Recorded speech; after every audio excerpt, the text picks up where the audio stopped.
Hello tout le monde, j'espère que vous allez bien. Aujourd'hui, on se retrouve pour parler de Lego. Je vais vous laisser le temps de vous connecter. Ça fait un petit moment que je ne me suis pas connectée. Ça me fait bizarre d'ailleurs.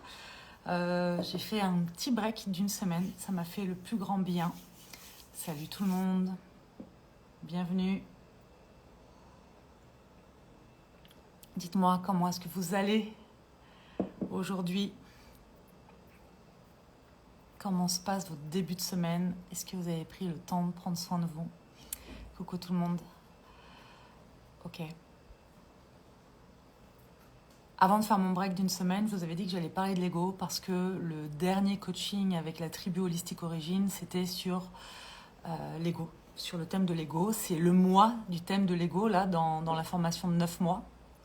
Et c'est un sujet qui me touche particulièrement. J'aime beaucoup parler de Lego parce que je trouve qu'on entend beaucoup de choses autour de Lego,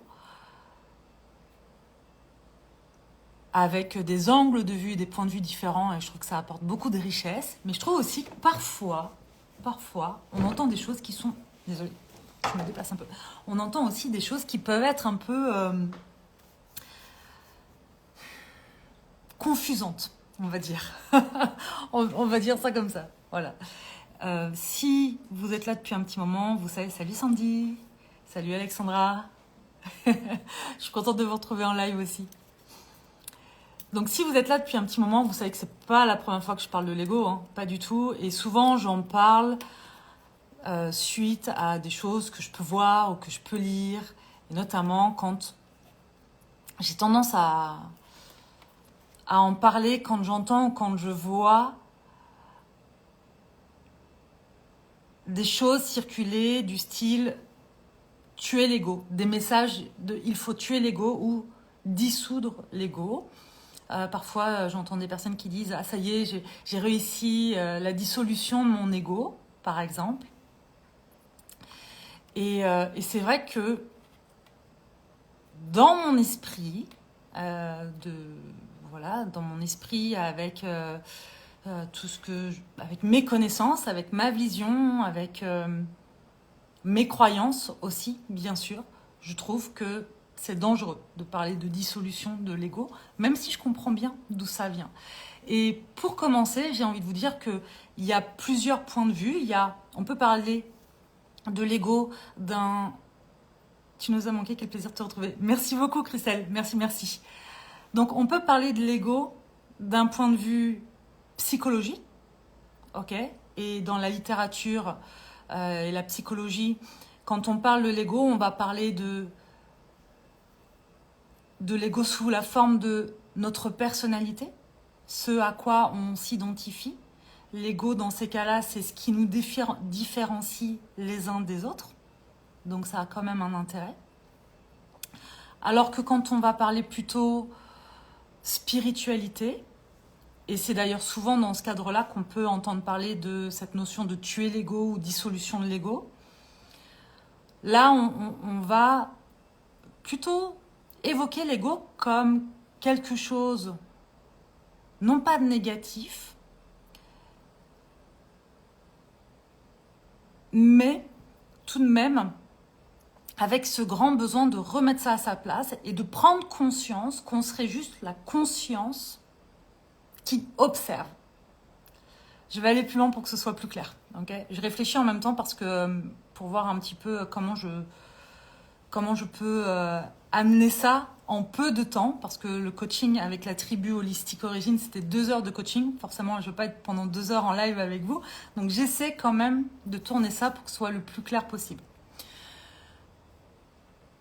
Donc, en fait, du point de vue de la spiritualité, il est vraiment important de comprendre qu'on n'est que la conscience. Alors, c'est pas que, on est cette conscience. Donc, ça demande à dézoomer, à faire un pas de côté, qui observons la plupart du temps, d'ailleurs, le dialogue de l'ego. Okay, donc, le dialogue du mental.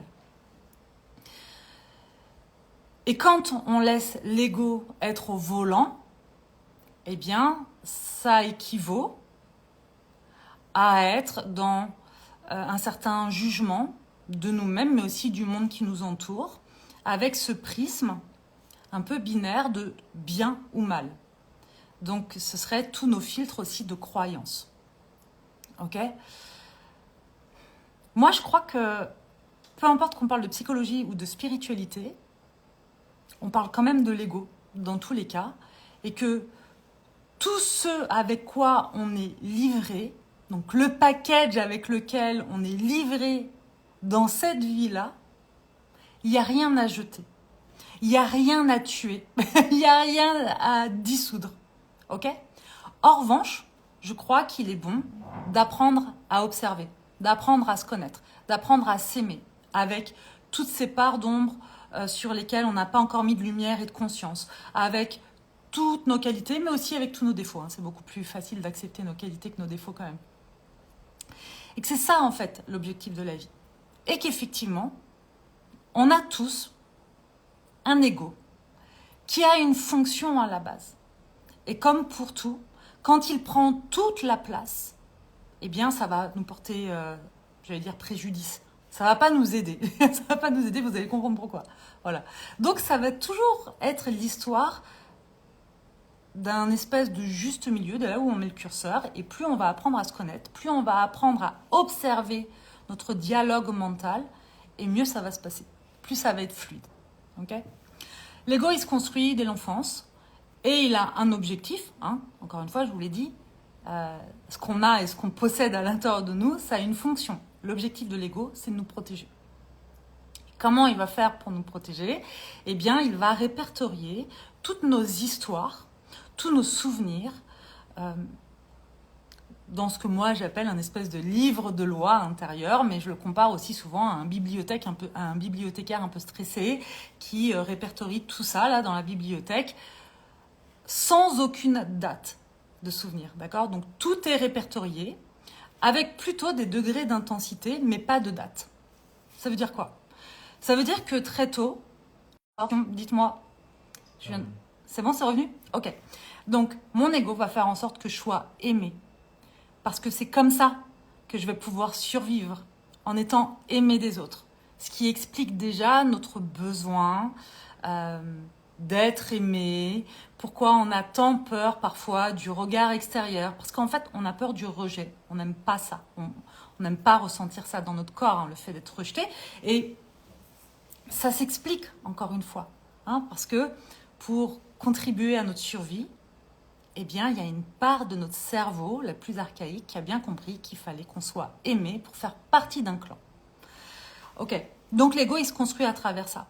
Je veux, entre autres, pour ma survie, être aimé, faire partie d'un clan, avoir un toit sur la tête, avoir de l'argent pour me nourrir, parce que dans la société dans laquelle on vit aujourd'hui, on a besoin d'argent pour se nourrir. À l'époque, c'était faire partie d'un clan pour aller chasser, c'était voilà, faire du feu, peu importe. Se loger dans une grotte, voilà, vous avez compris le truc, ok ? C'est pas d'aujourd'hui l'ego, hein, c'est pas une vue de l'esprit moderne en fait. On a modernisé ça en mettant des mots et des explications, d'accord ? Mais contribuer ou combattre pour notre survie, c'est de tout temps en fait, c'est pas d'aujourd'hui. C'est juste que la société moderne nous amène des choses supplémentaires qu'on n'avait pas avant. Bref, donc très vite on va comprendre que si on rentre pas dans le moule, on prend des risques. Okay ? Très vite on va comprendre que la nouveauté, c'est risqué. En tout cas, c'est ce que l'ego croit. Et quand l'ego a trouvé son équilibre, a son cercle là qu'il aime, qu'il valorise, eh bien lui ce qu'il veut c'est que surtout plus rien ne bouge. Plus rien ne bouge. Donc à chaque fois qu'on va se dire tiens, il y a quelque chose d'inconfortable là pour moi, je vais faire différemment. Tiens, j'aime pas mon travail. Si je changeais. Là, il va se mettre en route, d'accord ? Le bibliothécaire, là, il va faire tous les rayons de la bibliothèque. Il va aller vous sortir toutes les histoires qui datent de vos parents, de vos arrière-grands-parents. Donc des histoires que vous avez entendues, hein, parce que ça se construit déjà avant nous. Mais aussi de ce qu'on vous a inculqué, délivré, bref, tout ce qui est répertorié là, il va vous le ressortir, encore une fois, sans aucun principe de date. Il va vous ressortir ces histoires-là, il va vous les compter en vous les mettant au présent. Donc, ce qu'il va vous dire, c'est peut-être changer de boulot, ça va pas. T'es pas capable. T'es pas capable. Et puis, on va manquer d'argent. Puis là, c'est le danger, en fait, parce que si on manque d'argent, on va crever de faim. On va pas pouvoir payer notre loyer. Et puis, en gros, lui, ce qu'il vous dit, c'est on va crever, là. On va crever, fais pas de conneries. OK? Et pas parce qu'il vous veut du mal. Bien au contraire. Lui, ce qu'il veut, c'est que rien ne bouge pour que vous puissiez survivre. Est-ce que c'est bien, est-ce que c'est mal? On s'en fiche, en fait. La question, elle se pose pas là. Parce qu'encore une fois, le prisme du bien ou du mal, c'est encore une vue de notre esprit en fonction de nos croyances à chacun. Donc la question à se poser, c'est pas est-ce que c'est bien, est-ce que c'est mal, est-ce qu'il faut que je tue l'ego ou pas? C'est est-ce que c'est confortable ou pas pour moi? Si c'est confortable, ma foi, continuer. Si c'est pas confortable, ok, qu'est-ce qui est pas confortable? Pourquoi c'est pas confortable? Et qu'est-ce que je peux mettre en place à partir de maintenant pour que ça devienne plus confortable? Ça, c'est la première chose. La deuxième chose, c'est est-ce que j'ai envie de continuer d'être comme ça? Est-ce que ces histoires que je me raconte, elles me servent ou est-ce qu'elles me desservent? Tiens, est-ce que grâce à ça, je peux réaliser mes rêves? Ou est-ce que j'ai l'impression de passer à côté de ma vie? Ça va être beaucoup plus intéressant de savoir si c'est bien ou si c'est mal. Est-ce que j'ai raison ou est-ce que j'ai tort? On s'en fiche. Hop, je vais circuler ça, juste pour voir si vous avez des questions en même temps, allez-y. Est-ce qu'il peut considérer l'ego comme une maladie mentale? Non. Non, l'ego, c'est pas une maladie mentale. On a tous de l'ego. Encore une fois, c'est... Ok. Quand je dis que l'ego, ça nous permet de nous différencier les uns des autres, ça serait notre personnalité. Le problème, c'est que on a tendance à s'identifier à des choses qui ne sont pas vraiment nous. Voilà. Et il est là le problème avec l'ego, en fait. C'est que tout d'un coup, tiens, j'ai un téléphone portable, je suis Sandra qui a ce téléphone portable-là. J'ai, je sais pas moi, tant d'argent sur mon compte en banque, je suis Sandra qui a tant d'argent sur mon compte en banque. J'ai créé Soma Soa, je suis Sandra qui a créé Soma Soa. J'ai une maison, je suis Sandra qui a une maison. En fait, on a tendance à s'identifier déjà à nos possessions. Ensuite, je me sens triste, je suis triste.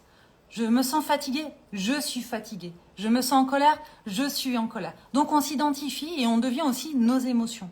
Sauf que la réalité, c'est qu'on n'est ni nos possessions, c'est bon, qui possèdent un certain nombre de choses, qui a vécu un certain nombre d'histoires. Parce que je ne suis pas mes histoires non plus. Je ne suis pas mon passé. Je ne suis pas ça. On est tellement plus que ça. Donc l'idée, c'est pas de se dire, ok, il faut que je tue l'ego, il faut que j'arrête de vouloir posséder des choses, il faut que j'arrête d'être heureuse, j'en sais rien moi, d'avoir pu m'acheter ça, ou d'être fière de ça. Non, c'est pas ça l'idée. L'idée, c'est de savoir, ok, je suis Sandra, la cofondatrice de Soma Soa aujourd'hui. Ça fait partie de mon identité d'aujourd'hui, par exemple. Ok, quand je me présente, je peux dire ça. Ouais, mais si demain, Soma Soa s'arrête, pour X raisons, que je le veuille ou pas, Soma Soa s'arrête. Je suis qui? Est-ce que je peux continuer de m'épanouir? Vous voyez, en fait, c'est ça l'idée. C'est être heureux de ce qu'on possède, ok? Être heureux de ce qu'on crée, ok? Mais pas s'y accrocher. Ne pas s'y accrocher comme si notre valeur ou notre survie dépendait de ça. C'est pour ça que ego et estime de soi, c'est hyper important en fait. Parce que plus on va cultiver l'amour de nous-mêmes, plus on va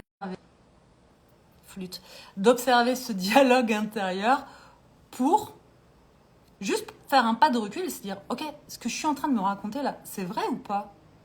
Est-ce que si vraiment je change de boulot, je vais mourir? Est-ce que si, je sais pas moi, j'arrête de fréquenter telle personne parce que ça me convient pas, je suis en danger? Est-ce que si je suis moi-même, je suis vraiment en danger? Parce que c'est ça aussi l'ego. C'est parfois nous faire porter des masques pour éviter la critique ou le rejet. C'est accepter de rentrer dans des espèces de carcans qui vont être trop étroits pour nous parce qu'on veut continuer d'être aimé par les mêmes personnes. Et là, encore une fois, la question à se poser, c'est est-ce que ça me convient? Est-ce que j'ai envie de continuer à passer à côté de moi pour que d'autres m'aiment? Est-ce que je veux vraiment être aimée par des personnes qui m'aiment pour ce que je suis pas? Je sais pas. Ça demande tellement d'efforts, je trouve, moi, personnellement. Alors, Alexandra, l'ego est un vrai ami pour se connaître et faire les choix qui nous correspondent et être plus à l'écoute avec soi, entendre ses intuitions. Alors, je crois... Du coup, non. Je crois pas que l'ego, c'est celui qui nous permette de nous connaître. Justement. L'ego, c'est plutôt celui qui fait que on n'apprend pas vraiment à se connaître. Comment dire? Il fait pas de mise à jour, l'ego. Tu vois? C'est-à-dire que si aujourd'hui, tu te rends compte que ce que tu es en train de vivre ne te convient pas et que tu veux aller vers autre chose qui soit plus en lien avec qui tu es, profondément, avec ta nature profonde, avec ce que tu ressens, tu vois, dans ton corps, l'ego, il va hurler, non, ne fais pas ça. Ne veux pas ça. L'ego, c'est celui qui fait que tu as du mal à faire des choix, que tu ne bouges pas, ou le moins possible en fait. Et intuition et ego, ça part de deux endroits complètement différents justement. Parce que l'ego, il est dans la tête. Hein, c'est les pensées qui tournent en boucle. C'est tout ce dialogue intérieur qu'on a tous du moment où on se réveille jusqu'au soir. Et la plupart du temps, sans y mettre de la conscience, sans y faire attention. Et au milieu de tout ce dialogue, eh bien, il y a plein de pensées qui vont nous parasiter et nous pourrir la vie en fait. C'est pour ça que ça va être intéressant d'aller se connecter plutôt au corps, au cœur, parce que c'est là que se situe plutôt l'intuition et notre sagesse intérieure. Rien à voir avec l'ego, justement. Bien au contraire. Et pour faire des choix, il vaut mieux se connecter au corps, je pense, qu'à la tête. Ouais, je sais que mon réseau, que c'est instable. Ça m'emmerde, très clairement d'ailleurs. Ok, Alexandra. Qu'est-ce que je peux vous dire d'autre sur l'ego ?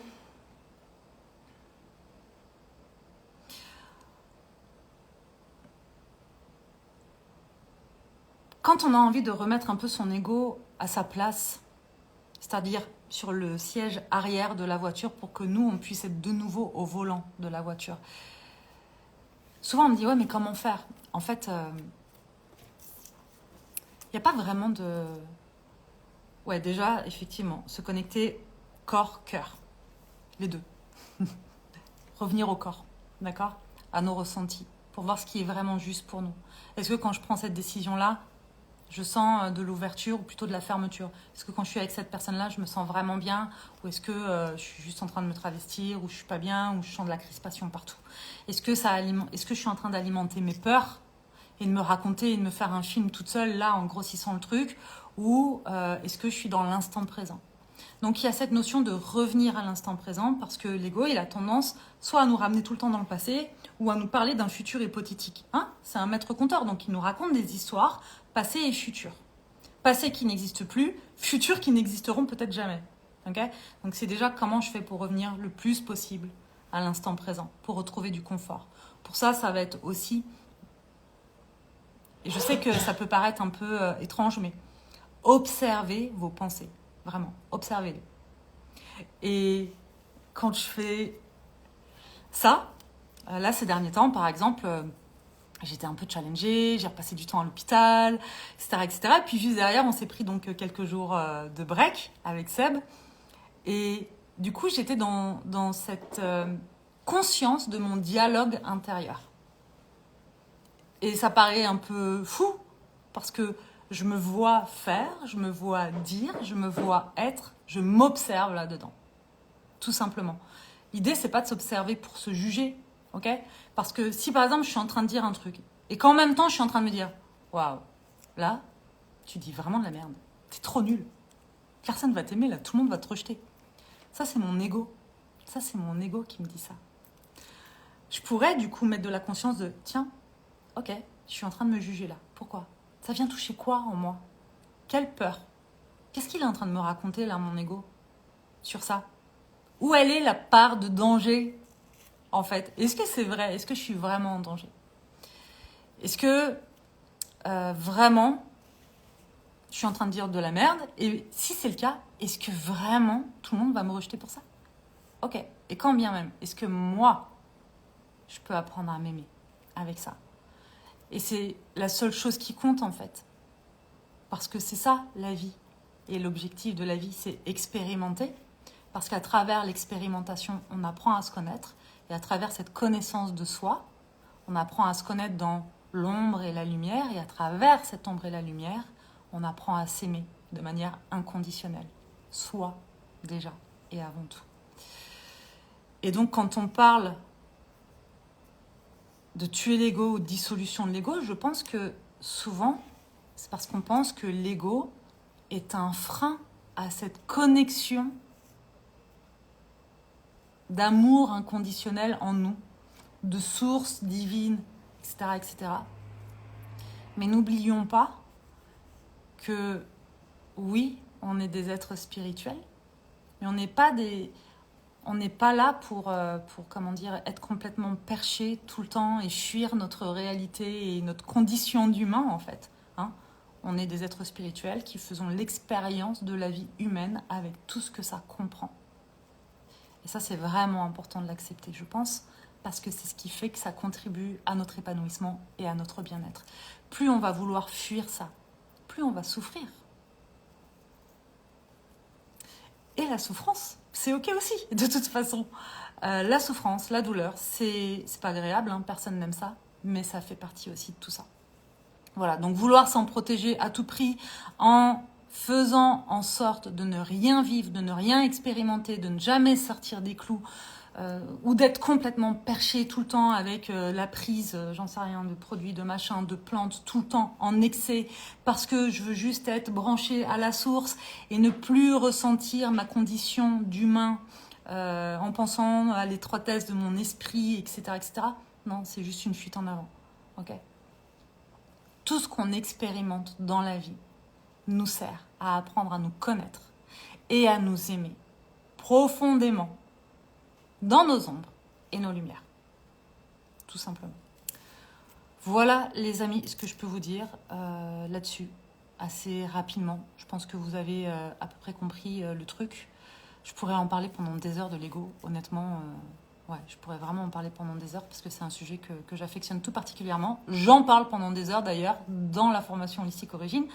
Donc voilà, on a refermé là les portes de la tribu holistique et ça réouvrira au mois de juin. Donc si vous avez envie d'aller plus loin sur ces notions-là, entre autres, hein, parce que c'est un module sur 9 modules l'ego. Mais en tout cas, si vous avez envie d'aller plus loin sur ces notions de connaissance de soi, d'amour de soi, d'ego, de confiance en soi, d'intuition, etc., etc., je vous invite à vous inscrire sur la liste d'attente pour les prochaines ouvertures des portes de la tribu holistique. Voilà, je vous dis à demain. Je vous envoie plein d'amour. Observez-vous, observez vos pensées, observez-vous, non pas pour vous juger, parce que ça c'est l'ego, encore une fois, mais juste pour apprendre à vous connaître et à vous aimer dans tout ce que vous êtes. À demain.